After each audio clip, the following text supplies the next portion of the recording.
The honourable member for Bruce-Grey-Owen Sound. Thank you, Madam Speaker.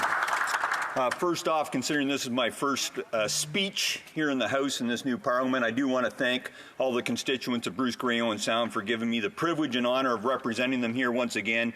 Thank my family, thank all my volunteers, thank everybody that helped get me back here to the House of Commons. It truly is a privilege.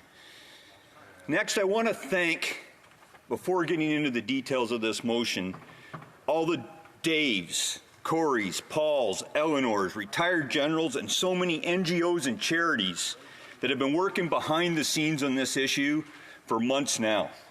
The Afghan Strategic Evacuation Team, the Veterans Transition Network, the Journalists for Human Rights, the Afghan Canadian Interpreters, Building Markets, Amin Laura, and the Raven Ray Resources.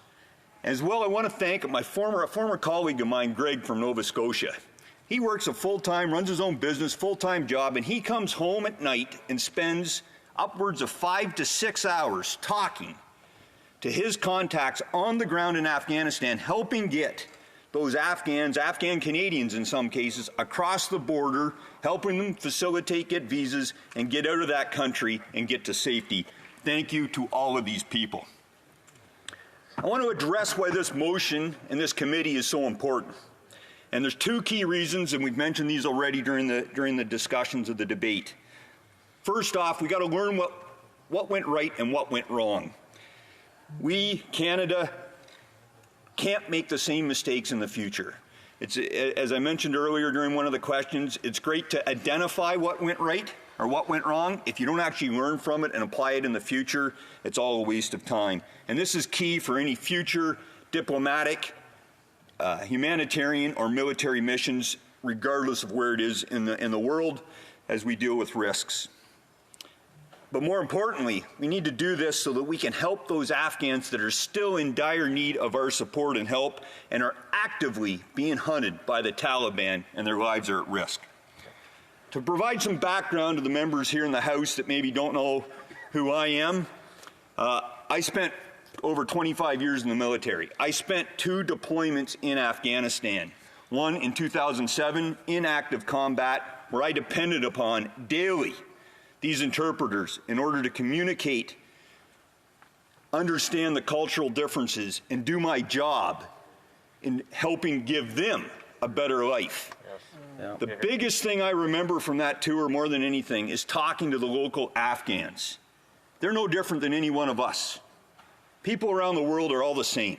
They just want to live in peace and prosperity, put food on the table, and allow their children to have a better life than them. And under the Taliban, women and girls can't go to school.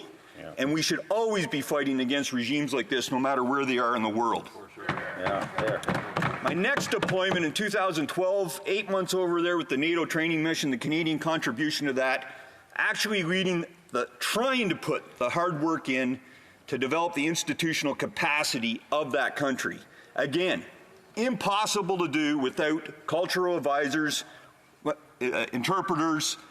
We took one of the regional military training centers in Kabul during that deployment and we turned it into a language school.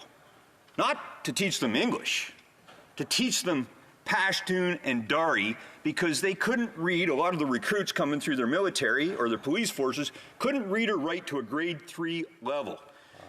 Hard to fight corruption and fraud and other challenges that Afghanistan faces if you can't communicate. So we have all sorts of these types of Afghans that were helping NATO missions, helping Canadians, helping Canada accomplish what we wanted to do in that country, and now we're failing them. The Taliban are brutal, and I'm going to get into that in a specific example here momentarily. But again, as my honorable colleague that spoke just before me, the former Shadow Minister for Defense, this was predicated. We knew this was coming. The former Minister of National Defense was briefed on the security situation and the probable Taliban resurgence tied to the U.S. withdrawal over 2 years ago. Former President Trump gave that deadline, indicated that the U.S. were going to withdraw. This was reiterated by President Biden. The Liberal MP for Thunder Bay Rainy River raised these concerns 2 years ago with the Liberal government. But let's go back to some of the situations here, and I'm going to read from a statement in a national media article that I wrote on July 22nd, months before this actually Taliban or Kabul fell. Being able to communicate with the population is essential when you are conducting military operations. Without this, it would be next to impossible to ensure the safety of not only the men and women on the operation, but it would have had major consequences for the outcome of the mission. This is why local interpreters, cultural advisors, and support staff in Afghanistan were so essential to Canada's mission. They enabled us to be more effective, and quite frankly, without them, there would have been fewer Canadians who would have come home. During my 2 tours in Afghanistan, I had firsthand experience with these individuals. In 2007, on a combat ops in Kandahar, these Afghans provided the essential real-time monitor, a Taliban radio chatter that provided my combat team invaluable warnings of impending attacks, ambushes, and insurgent movement. During shuras, those meeting with Afghan elders and leadership, they allowed us to communicate and, more importantly, understand the cultural nuances that enabled trust and situational awareness. They took on this vital role before, during, and post-combat. I'll remind the Canadian government and all Canadians that the Taliban does not follow international law. During my deployment in 2007, my combat team escorted an Afghan National Army company to Gorak to reinforce an Afghan National Police outpost. Just prior to our arrival, solely because a boy delivered bread to the local police, the 8-year-old boy was hung and his father beheaded by the Taliban. Shame. By talking with my own interpreters at that time, they shared their own concerns that this is why so many used aliases and always kept their faces covered during interactions in order to protect themselves and their family. I share this horrific tragedy to highlight why action must be taken immediately to bring the interpreters and support staff and their families to Canada. These Afghans faced danger every day in order to help Canada, and were willing to give their youth and their lives for our shared goal of a freer, more prosperous Afghanistan. These Afghans stepped up for Canada. Now, in their time of need, Canada needs to step up for them. Go on to this and get to the motion at hand and why this committee is so important. I'm going to actually offer a bunch of solutions that this committee should be focused on, providing we get the support for today, that has come from these NGOs, that have come from these charities and these people and these former veterans that are working behind the scenes, as they've shared this with me. Priority 1, stand up an interdepartmental task force focused on safeguarding and evacuating eligible Afghans remaining in Afghanistan. Priority must be on having a single minister, single leader to run the interdepartmental task force, empowered to coordinate and execute this. Feedback that I've been receiving is that GAC and IRCC, and actually during the evac operations by our Canadian Armed Forces, interdepartmental comms was not working. Additional resources have to be brought to bear. IRCC staff are being overwhelmed and likely are experiencing vicarious PTSD because they don't have the policies, support, and leadership to solve the problems. Another thing that this committee needs to be focused on, or could be focused on, application processing. 45% of the applicants that certain NGOs are tracking still have not had their initiating email to IRCC responded to in order to make that application. Only 20% of those who NGOs believe are eligible have been issued an IRCC numbers that suggest that they might be successful. None of the employees of Canadian NGOs are tracking who worked in Afghanistan to advance Canada's mission have been successful in their application to come to Canada under the special immigration measures. The majority of applicants with approved applications do not have passports. A mechanism needs to be put in place to get these people the passports out of Afghanistan. Applying for a passport at this time can result in a family being targeted and killed. Next, we need to leverage the charities and the NGOs and the veterans. They need to the Canadian government needs to find a way to leverage our partners and our vets to get biometrics into Kabul. This would allow the government and NGOs to move people out of the country directly without having to accumulate them in third countries. Funding. Funding needs to be less. There needs to be less restrictive funding parameters. I understand that this funding needs to be tracked, but right now it's too bureaucratic, too complicated to get the help needed, as mentioned, to support these safe houses and more.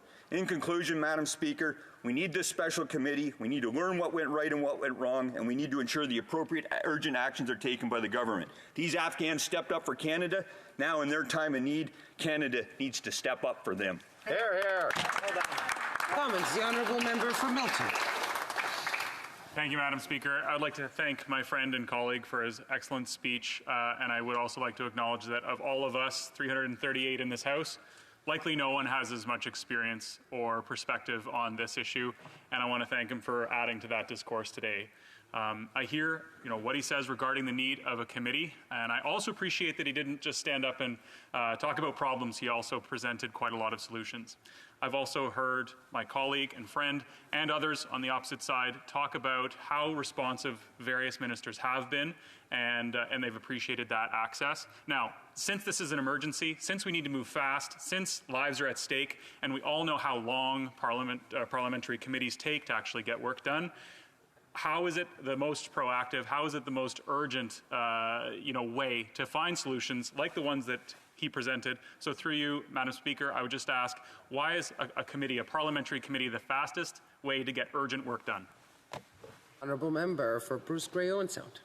Thank you, Madam Speaker. So, as I mentioned, this committee is there for not only the urgency and making sure we're identifying those key ways to get it forward. These are measures that have been suggested to the government already, but they're not getting that traction. By us bringing light on the problem through the committee process, we're going to attract that. And as I mentioned, first and foremost, or not foremost, but another issue is this is about learning for the future. If we don't learn from what went right and what went wrong, and we don't capture that properly and understand where those challenges are across departmentals or across the departments, we're doomed to make the same mistake on a future mission, and we're going to have a heck of a lot more trouble getting those interpreters and those foreign nationals to help work with us in future missions. Thank you, Madam Speaker. Comments, questions et commentaires. L'honorable député de Rivière-des-Mille. The honourable member for Rivière-des-Mille. Thank you very much, Madam Speaker. I'd like to thank my colleague, who I was on the Veterans Affairs Committees with. I have a great deal of respect for him. He gave us a very specific speech which helps us understand what is happening there. A very touching speech. Earlier, we learned that 500 Afghans should be arriving shortly. In my colleague's opinion, does the Government of Canada have more capacity than just 500 here or 500 there? Merci, mon ami, I'd like to thank my friend for the question. Short answer is yes. The government, it was already brought up by previous speakers. Our Globe Masters have the capacity to bring out hundreds of people per flight. In fact, I think the record was almost 800 on one flight alone. So the capacity exists to get these Afghans back to Canada on a much more expedited fashion. I think this is all about risk acceptance. We're not getting them directly out of Afghanistan anymore because the Taliban do control everything. However, as they get out there, as we work with the other solutions that I proposed, we can definitely bring more of them to Canada faster. The honourable member for Hamilton Centre. Thank you very much, Madam Speaker. And I'd like to thank the honourable member from Bruce-Grey-Owen Sound for his service to this country, and indeed all the honourable members in this House who have served our military prior to their continued service as members of Parliament. And given what he has described in terms of our moral obligation to the Afghans on the ground who served alongside our military throughout operations, I appreciated that he provided interventions on what immediate measures can happen from our government based on what we've learned. But I'm more interested, Madam Speaker, through you to the honourable member, has he determined, based on his subject matter expertise, which countries around the world involved in the Afghan war serve as a gold standard for how they supported and ultimately protected those Afghans who served in their respective nations? And if so, which nations should we be looking to, and which immediate next steps should we take learning from them? Honourable member for Bruce-Grey-Owen Sound. Great question. Unfortunately, I don't have the right answer to that, but it is definitely something we should be looking at and comparing ourselves to. It's truly important, and the member asked a valid question that I think we should be focused on. It's another issue that this committee could focus on, but ultimately, as some of the previous speakers have stated, the U.S. has got 40-some thousand Afghans out now. There's other countries that are obviously doing it a lot better than we are.